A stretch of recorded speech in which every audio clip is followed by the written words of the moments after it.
In an ancient age known as the late 1900s, a video game subgenre took root that dared to be bolder, dreamed to be bigger, and reached for the stars. Did they wow us with expensive productions and advanced graphical techniques? They absolutely did. Were they any good?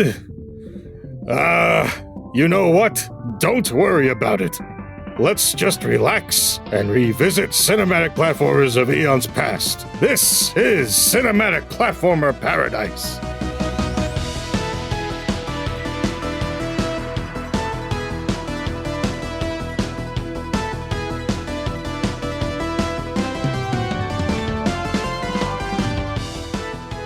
Hello, party people. Hello, cinematic people. Welcome back to Cinematic Platformer Paradise. I am your boy Dre. That is my boy Steve. Hey, Andre, remember when we played Flashback? Yes, I'm flashing back to it right now. Any fucking way. Since Steve spoiled the surprise, we're talking about Flashback this week. What surprise? We label all the episodes. No. This is Fine Time episode 174. And then you have to dig 3 paragraphs deep to find out what we're talking about in the show description. Okay? That's how we do it around here. What show would be asinine enough to do? Okay, we don't need to. I have no idea. I have no idea who would do such a thing. Anyway, yeah, Flashback. Finally, Flashback time. I'm glad to be doing this one. I feel like I'm going to have a lot to say here. And if you haven't been listening along so far to the Cinematic Platformer Paradise episodes, not that you have to, but if you've wanted to hear stuff we've already covered, like Prince of Persia, or Another World, or Shadow of the Beast, check our show feed. They're all recent. We're doing them every week from now until through the first week of January. January 2nd will be our last one. So yeah, definitely check our show feed and check out the rest of the series. But if you would like to continue on with us right now to Flashback, we will get started.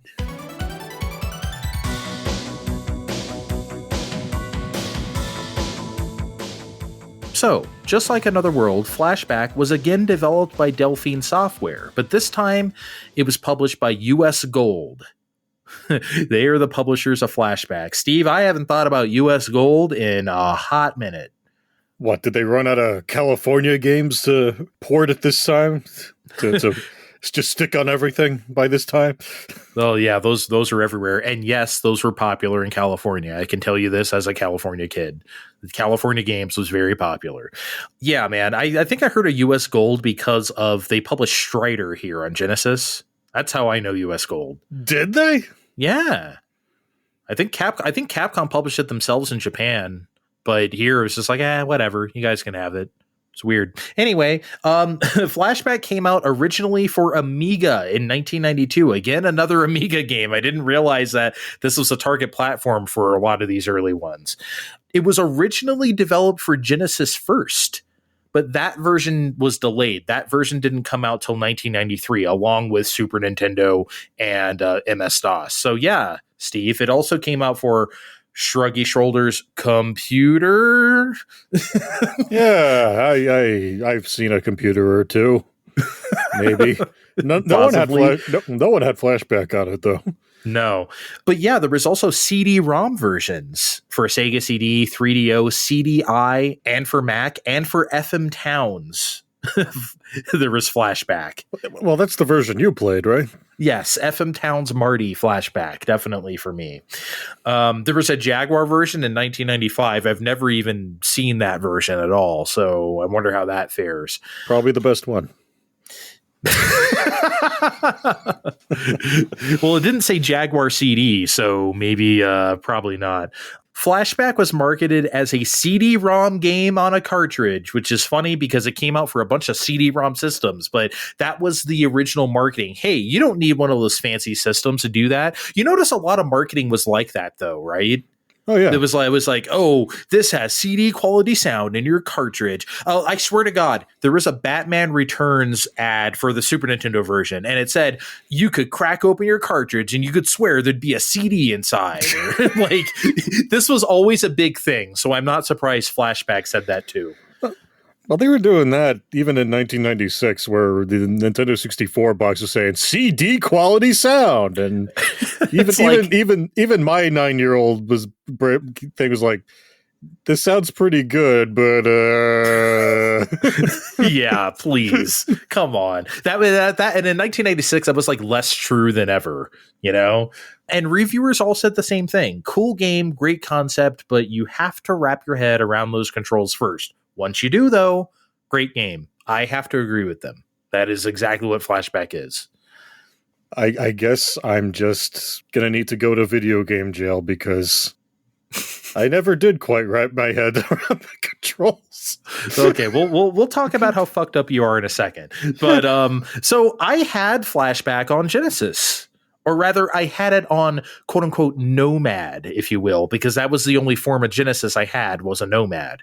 In the late 90s, Toys R Us was clearing them out for like $50 each, the Nomads. So I got one. Everyone I knew had a Genesis. It's not like I never played Genesis games, but to have one of your own, you know, this is really good. So I've always heard of Flashback. I always wanted to play it. It was one of those games I always saw in the magazine. So when I saw it for $15 or whatever at Toys R Us, I jumped on it. And I really enjoyed myself, Steve. Yeah, I heard it in hushed tones, which means, you know, it was in a lot of magazines. Ooh, Flashback, wow. But then, you know, I finally bought a Switch copy at a GameStop that was closing at a very, very deep discount. And I guess that should have been the hint of what was coming. What, you mean a great game on your Nintendo Switch platform? That's what was coming, right? We'll talk about what exactly I thought of the Flashback game in a bit, but I was a little too dumb as a teenager to really understand this kind of gameplay. Again, I had never played anything like this before, so I liked adventure games. So I understood: get the key, open the thing. Oh, this guy needs that thing. Let me go find it. I understood that level design stuff. But I never had a game ask me to do the kind of things that Flashback was asking me to do. So I got decently far in that Genesis game, but I never did beat it because, again, at that time, it was just a bit over my head.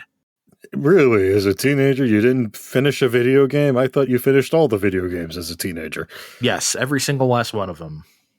Every single one, including Alien Soldier. Completed it. Didn't even get hit. I played it on Switch. I think you tried a bit on Switch, too. Yep. I also tried it on SNES and Sega CD for good measure, just for, you know, reasons. I ended up trying the Super Nintendo version for other reasons that we'll get to in a bit. But how about some story time? Okay, story time. Tell us the story and premise of Flashback. The year is 2142. Conrad Hart, an agent with the Galaxia Bureau of Investigation, was in great danger. While field testing his latest piece of equipment, the molecular density analyzer, Conrad makes a startling discovery. Certain individuals have a molecular density so high, the only conclusion could be that they weren't human. This information proved to be dangerous for Conrad, as he was tailed right away and shot in the back with a laser by his new captors. Would Conrad solve this mystery he stumbled into and save his girlfriend Sonia? His journey begins in Flashback. Ack.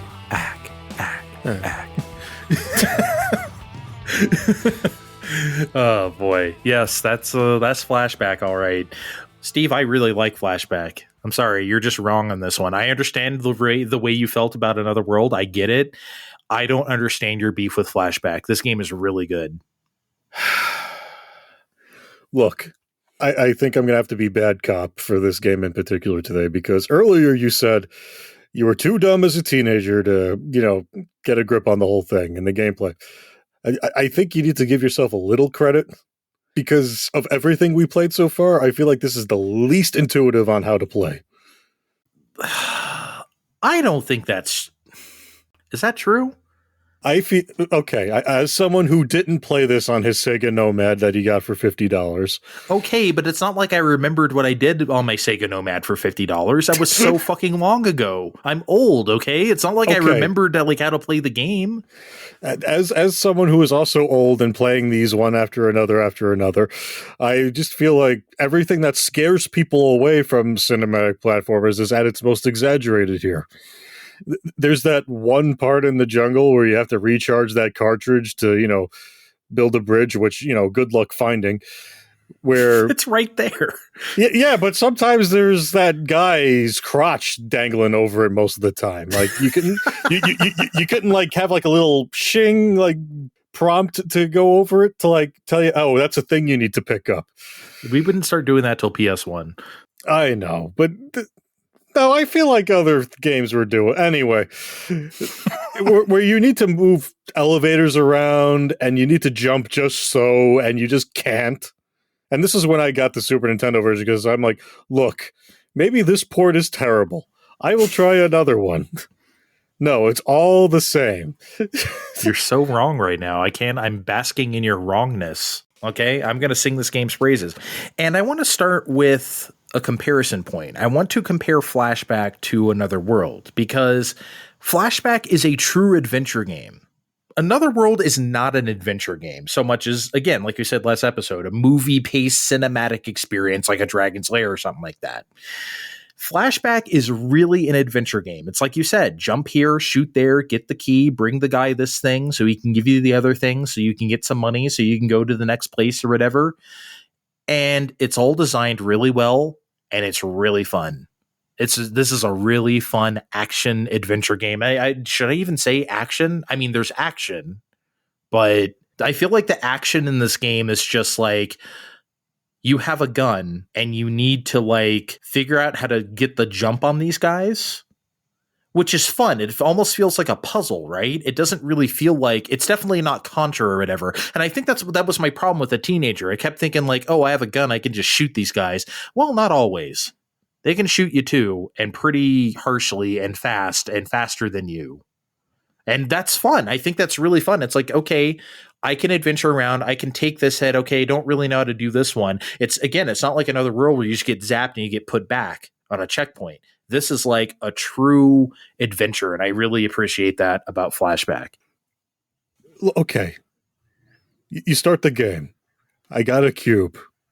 Oh boy. To be fair, I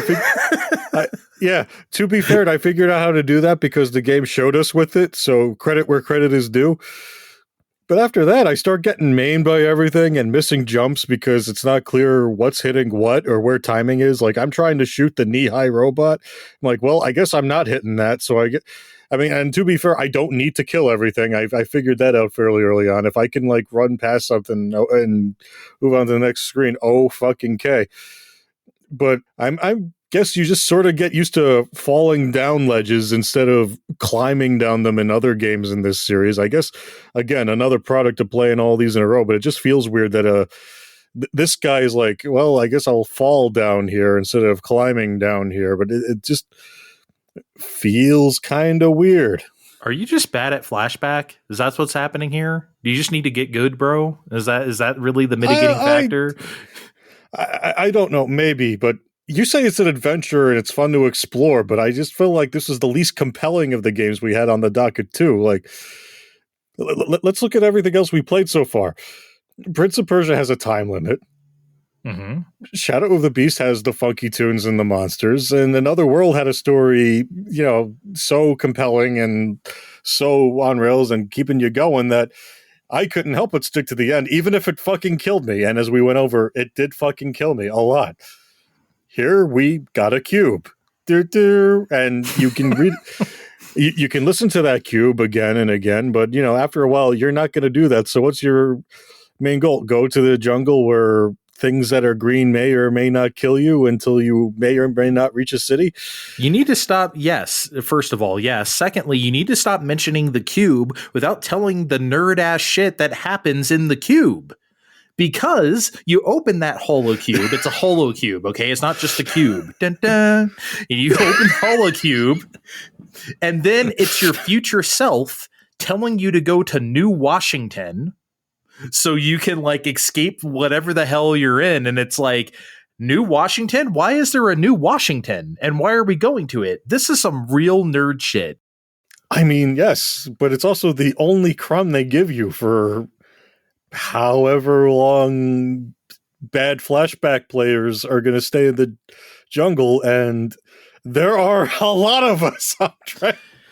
I mean, I don't care. Y'all are wrong. I don't know what to tell you. You're wrong. I mean, it's just, yes, millions of people can be wrong. Maybe if I had a bit more to go on than the cube telling me, Conrad, you must go to the Dagobah system to deal with that, to keep me a few more crubs than that to, keep me going with, to deal with these guys in hoods and the guys with the little robots with the forks, something like, hey, it's that asshole Conrad, like something. So by the way, some cinematics. Shut up. That's how you kill the robots. Okay. When it takes out this little tuning fork and is about to zap you with it, you shoot that. You're not supposed to shoot the robot. You shoot the little fork and then it blows up. Okay, but again, it doesn't really show you whether you're making a hit or not. So again, the fucking thing blows up when you fire at the fork. I don't know what else. I don't know what other cue you need. It literally explodes. Okay, again, I thought I had to be closer. I didn't realize we needed to shoot the fork. Yeah, you shoot the fork. And it won't come out if you're shooting. So you can't stand there and shoot. It'll come out when it feels like it, when there's no danger, and then you shoot the fork. Wow. Okay, I'm sorry. You have to actually think about shit. Again, this isn't Contra. You can't just go through each enemy, and how to approach stuff is a puzzle box within itself. That's Flashback. I think some of it's that, and I think some of this is Andre liked this game when he had it on his Nomad for $50. Oh my God. I didn't even remember how to play the game when I got the re-release. Jesus Christ. Anyway, I really enjoy the level design in this game, I think is what I'm getting at here, because you get to explore this big area, but not like too big, where traversal becomes a chore and it's like, oh, I got to walk all the way over there or something. You're like sick of it. You have a clear goal. You're supposed to escape. You're supposed to go to New Washington, and the people you meet along the way, it's like, hey, if you go down here, by the way, that makes no fucking sense. The guy where you have to find a jetpack, give him 500 credits for a jetpack, and fall down that hole, and then you go to New Washington. Why is it down a hole in the jungle to go to a cyber city? I don't know. Oh, okay. I thought that made sense. I thought you were going to tell me why that made sense, actually. No, that doesn't make any fucking sense. Okay, we're on the same page for one thing, at least. You know what it does to you, though? Because, so when you get the jetpack, I love how it makes the same falling animation as if you're going to die, but then it cuts right to the jetpack animation after that falling animation, so you think you died at first, but then it's like, zoop, no, you didn't. Or a way to gaslight the player into thinking, geez, I fucked up again. Basically. The world of Flashback, I think, is I enjoy the vibes more of Another World, but the world building a Flashback, I think, is better. And it gets so much more interesting when you get out of that jungle and, like I said, into that indoor network of cyber elevators, and you're visiting cyber bars to meet your cyber informants, right? And you can go to the cyber arena to get some more credits, some more cyber money. It's fucking great. Did you see the subway where it's you get on the subway and it's you're going to Asia, the stop called Asia. You're going to the stop called Africa. Now Europe. Now America. I don't know why they're named after continents. That's why do I need to go to Cyber Africa to get a job or whatever to get some more credits? I don't know. But I love that. It gives you that, of course, Flashback's biggest inspiration is Blade Runner. Gee, could you tell? I don't know how. It really does it. It gives you that dingy, dirty future, not the clean utopia, especially when you get into that subway system and series of elevators and other doors and getting a job to get credits, and you just see people scraping by or dead or worse, right? I don't know, man. The world of Flashback is very, very, very cool to me, and I think the game delivers that. And before you accuse me of reading some fucking comic book or whatever that came with my Sega Nomad for $50, no, I did not. Okay, I got this from the game. Okay. I'm not going to accuse you of that, but I am going to say they make you put a lot of work in for that, unless you're some kind of flashback savant. I'm not a flashback savant. You just have to okay, I spent a couple hours coming to grips with the controls. I'm not going to lie. Okay? It's a tough controlling game.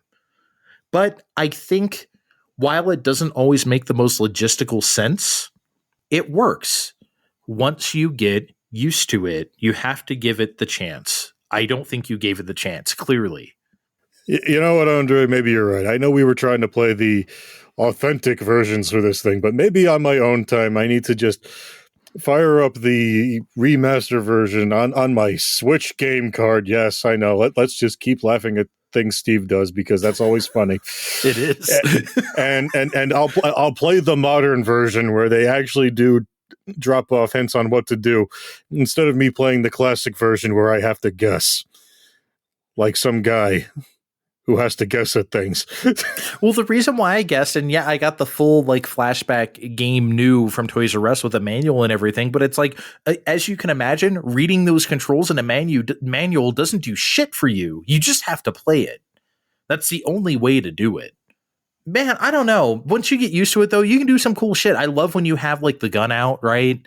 There's a guy down on a ledge below you, so you kind of just combat roll off the ledge, and it's like, boom, you're in perfect firing position. You take him out. Shit's satisfying. Don't know what to tell you. It's fun.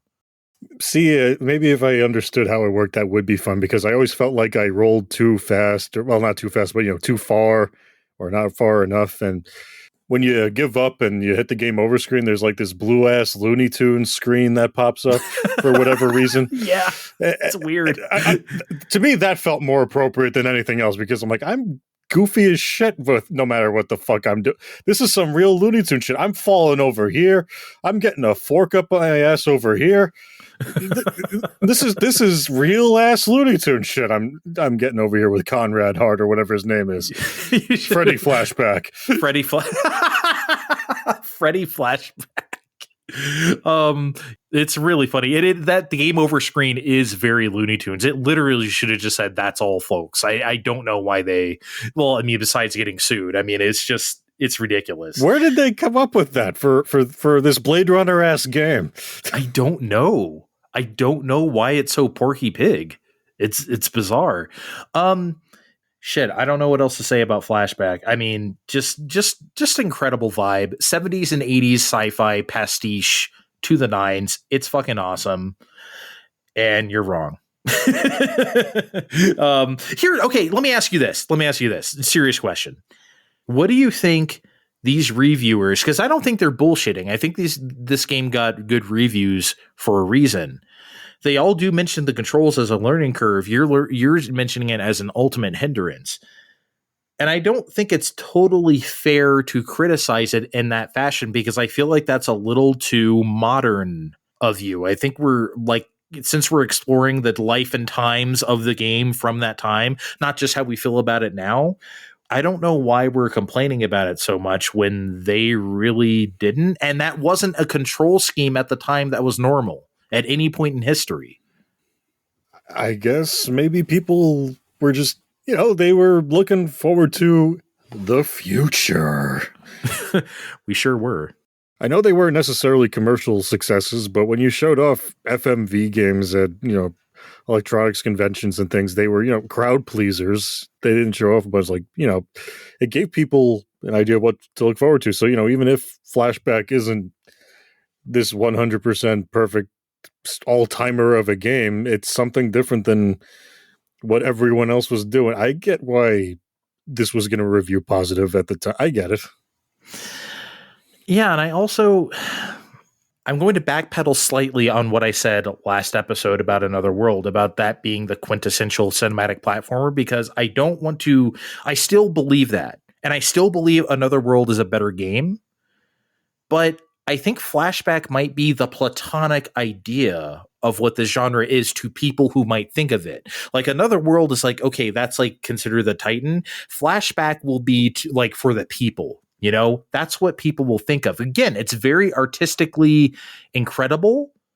It's very 90s, even though it takes from the 70s and 80s sci-fi. As I said, it's still that very 90s idea of cyberpunk. And it also represents a time where we wanted to advance technology as fast as possible. It's the thing I always say about the 16-bit era. We were trying to end it as soon as it began. We were just doing more. Here's CD attachments. Here's a 3DO. Here's a Jaguar. Here's everything. Like, okay, get to the next thing. That's how it felt like to me. And at that point in history, a lot of people were real tired of the same old hop and bob platformers or run and guns. Like, we were just reaching our limit. Look, I'll always love that stuff, but I think, Steve, it's like you said, where people were wanting the future. I really do think that's true. We kept looking for what's next.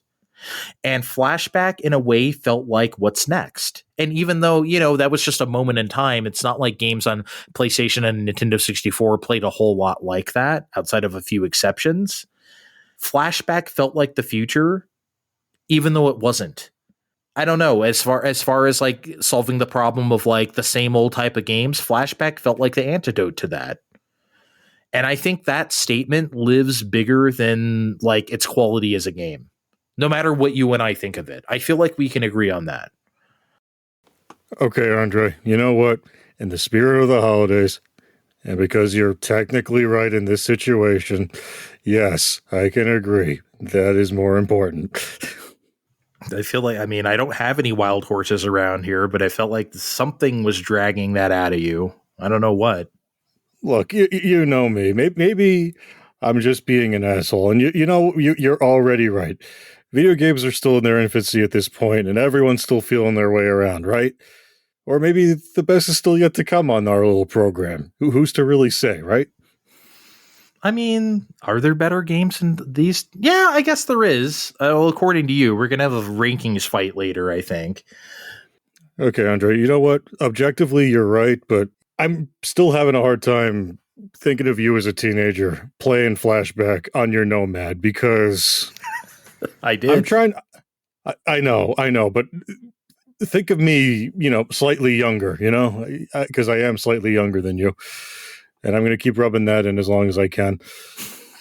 And I rented a lot of video games, and I'm really, really trying to imagine how much time I would have given to Flashback in particular if it was in my possession, because if I rented this game, once I figured out how jumping worked, like once I figured out it was with up and not with a button, even though the Super Nintendo had all these buttons, I may well have said, well, this was a bummer of a weekend, and put it back in the box and returned it to the store. Now I might have given it more time if it got saddled the game for my birthday. But in the end, I don't think I could have ever really considered this an all-timer. And the young kid tactic of, let's take turns, we'll pass the controller, we'll get through this thing eventually. That's not going to work on a game this deliberate, so... Are you sure? I feel like I would have definitely done that. Look, I've done that with, like, Echo the Dolphin. I remember there was, like, a group of like 7 of us or something huddled around the Sega Genesis. Okay, you make the dolphin drown now. Okay, but Flashback wants you to do some very exact things. Okay, I'm not sure what everyone else in my young childhood's doing right now, but I'm the one that grew up to do a video game podcast. We weren't all whiz kids at the controller. I don't know if we were all going to beat a Flashback by passing around the controller, because we were barely beating a Mega Man by passing around the controller. I don't know. This feels like out of the depth of the children. So who was the 750,000 people buying Flashback for their video game systems and computers? Me in 1998 from Toys R Us, apparently, like years later. I don't know, man. Like, I feel like if I were like in my 30s or something and I grew up loving Blade Runner or something, like, yeah, this would be like the best game of all time. I would have had it on Sega CD, though, if I had the discretionary and some income to do so. And that's the best version, by the way. Definitely play Flashback on Sega CD. If you're going to quote unquote archive this, the re-release version doesn't have those touches, and I think it makes the game way better, such as like voice acting and other Red Book fun stuff. So definitely Sega CD if you're going to archive quote unquote the game. Yeah, I don't know. Fine. You've beat it out of me. Fine. You've changed my mind. Flashback sucks. I think it sucks now. Come on, Andre. It's terrible. I think we're allowed to have differing opinions and still be friends. Well, we're going to have a very differing opinion now, because where are we going to rank this? Because I want to put it above. Well, I don't know. I don't think we will. Are we going to put it between Another World and Shadow of the Beast? So Prince of Persia and Another World above it, Shadow of the Beast, Heart of the Alien below it. Yeah, that's where it goes. I mean, if I had my druthers, Prince of Persia, it would be third. But, I don't think I'm going to talk you off that perch. But I'm acquiescing for now, and I'm going to put Flashback down here, even though it feels wrong. Oh, you do have some holiday spirit in you after all. Well, what are they called in this game? Morphs? What do they call the aliens? Morphics? It's something sci-fi that was definitely in the back of someone's notebook forever. It was probably one of those holocubes and I wasn't paying attention. Anyway, next week on Cinematic Platformer Paradise, here's your hint. Next time you explore an alien planet, be sure to keep your strength up or else your vision might fade to black. You even trying anymore? No. See you next time on Cinematic Platformer Paradise.